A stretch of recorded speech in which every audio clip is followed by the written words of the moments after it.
I think we have had some success at points. I think our best is still out there. I really do. I think there's a responsibility piece to that we continue to prepare, and we'll continue to see these guys grow and progress. But I think we've had some success. But is it our max potential? I don't think we're anywhere close to that.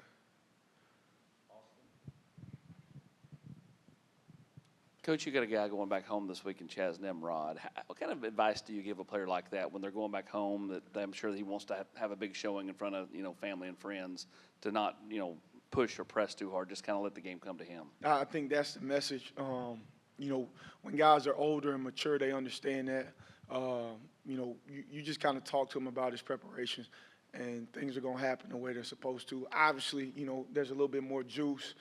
There's a little bit more focus and attention there because he's going back home. But I think as long as he continues to prepare the right way, I think you ultimately get the stuff that you want. What has the wide receiving room done, if anything, to adjust to what you've seen Nico's strengths be through these first 4 games? Yeah, I think for one, we talk about Nico's ability outside of the pocket. I think it's forced those guys to really focus, and when plays break down, that they got to go be available and be targets for him. That's really the biggest piece. The other thing is when you got a quarterback and you got a talent like that, he just allows you to go and use your talents.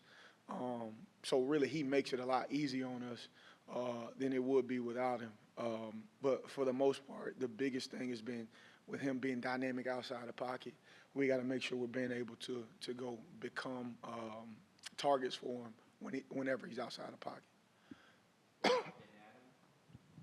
Coach, back here, I guess it's been 6 weeks or so ago in the preseason, you talked about Dante Thornton's mindset, how the difference in him from last year, I guess lack of anxiety compared to a year ago. How much of a benefit has that mindset been to the way he's playing this year? What can you say about what he's done? Yeah, I think that's probably the biggest thing that he's done has helped him. That's been his biggest benefit. For him, is just being able to go play free and play confident. And as long as he's doing that, I think we'll continue to get the best version of him. So I like what your question about Chaz was going back home. When you eliminate the distractions and the outside factors, and guys can just play free and confident, you typically get the best version of them. So that's what we're seeing with him.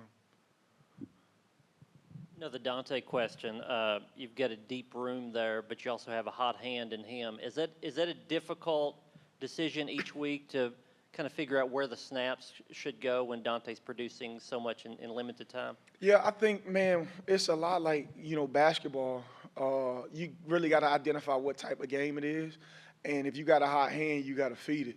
That's really my mindset. He got, a bunch of snaps last game, Brew as well, because they were the hot hands. So when you got a room like that, you got to be in tune and you got to be intentional with how the game's going and who's rolling, who's hot right now. And I think that helps you. Obviously, every guy's going to get an opportunity and get time, but that's something you definitely have to be in tune with.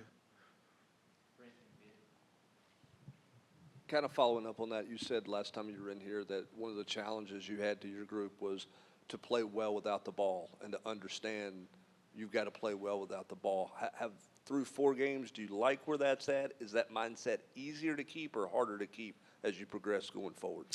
Man, I think that's a great question. I think at times it's been awesome, and I think sometimes it's been inconsistent. I think, even that part of our game, right, I think the best is really yet to come. I think our best is still out there.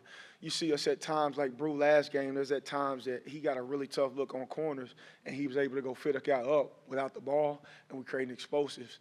And there's others where we don't have that same focus and that same intention, and it's the whole group. It's not just one guy. I think for, me as a coach, I got to continue to push these guys in practice to be consistent with that. And I think we'll continue to see it in games. So, man, at times it's been really good. Other times it's just been okay. That's an area we're going to continue to push. I guess a similar question. You talk about your best still being out there. What's the one thing that you're harping on to the guys right now? What needs to happen in order for you all to reach your absolute best? We got to go compete. This league's hard. Every opponent we have in this league is going to be a freaking elite opponent. We got to go compete. We got to do our best in practice. We got to focus and prepare our best in meetings, and we got to go strain and get everything we can because each week is going to be it's going to be hard. It's going to be tough in this league.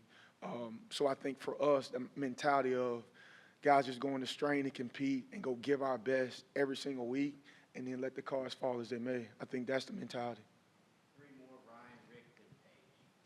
Kelsey, what have you seen so far from Chris Brazel, and how's he kind of acclimated the first few games, settling into the system? Yeah, Chris knows the system. He understands it.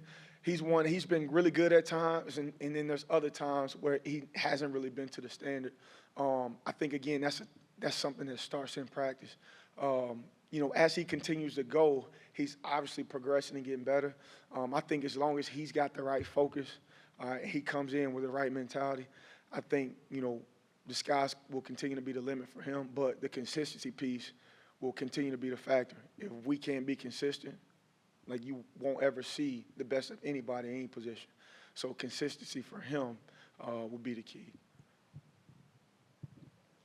What have you seen from Mike Matthews just in his continued development, and what does he do on the practice field that you're impressed by each week? I've been impressed with his maturity. He's grown up a ton from a football knowledge standpoint. He's always he wants to be a sponge. He's always asking questions. He's always in the building. He's a guy that, going down the stretch, he's going to continue to make plays for us because he's a guy that we're going to need to make plays on the outside.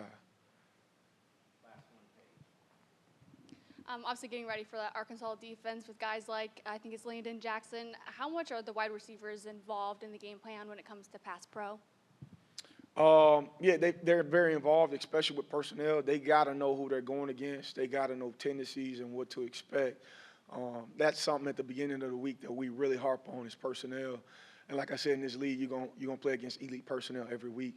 So that's probably our main focus initially. And then as we get throughout the week, the scheme becomes more of the focus point. But the personnel is really good. We're playing a really good opponent. We're looking forward to going into a tough environment and competing our butts off.